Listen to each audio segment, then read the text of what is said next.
We're running a bit late. Thank you so much for coming. This is the launch event for the Techno Conflux How Like a Leaf Art, Nature and World. The Conflux will run for 2 years and we'll have 10 events in 4 different clusters: encountering, which is where we're starting today, thinking, writing and performing, but not in that order. And the Conflux will culminate in an exhibition which will be at the new exhibition space at Royal Holloway in about April 2020. And hopefully some of your works, if you're interested in this kind of thing, will be exhibited there, so do get in touch with me if you want to be involved in the kind of exhibition side of things. So 10 events, next one is in August. Adeline's going to tell a little bit about that at the end. Anything else I'm missing? I don't think so. So I'll hand over to Sarah and Nick for this event this evening where we're thinking about encountering art and nature. Thank you very much for coming.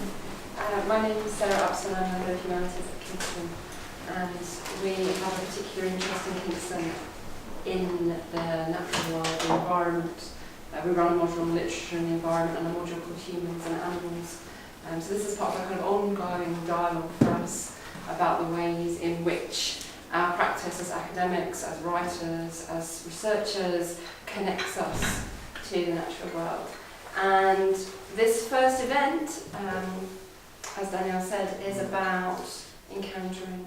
So we've put together some different perspectives on that idea of what does it mean to meet with the environment or the natural world in different ways. And I suppose we hope this being the first event that really it will just be the start of a conversation and some provocations and some thoughts that people will respond to, and we hope that there'll be lots of time after the presentations for conversation and discussions, and also to find out a lot more about you and what brings you to this room and your relationship to these subjects.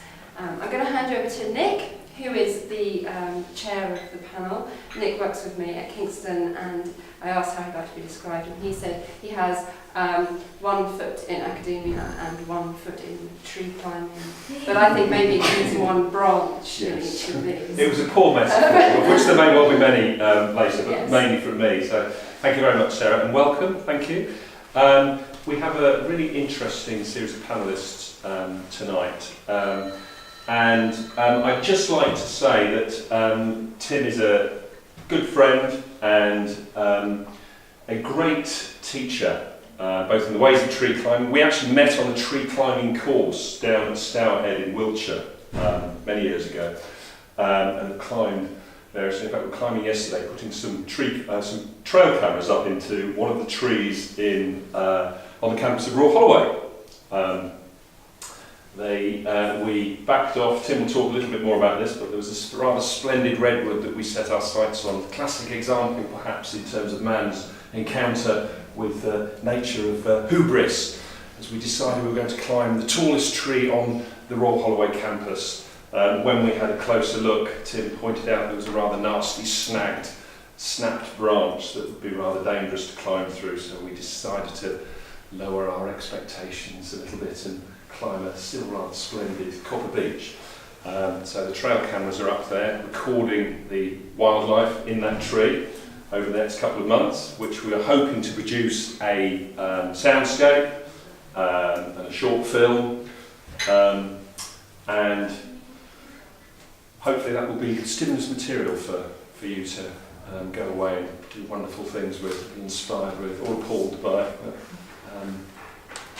So I'd like to start by introducing Tim Chamberlain. Tim is, in a very real sense, sort of interdisciplinary, trained both as a zoologist and as a fine artist, and works now with birds as a newly qualified bird ringer.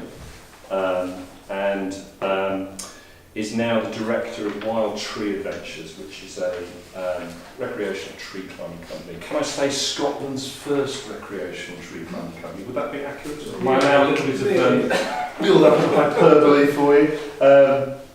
Okay. So, Tim. Brilliant, thank you. Thanks everyone.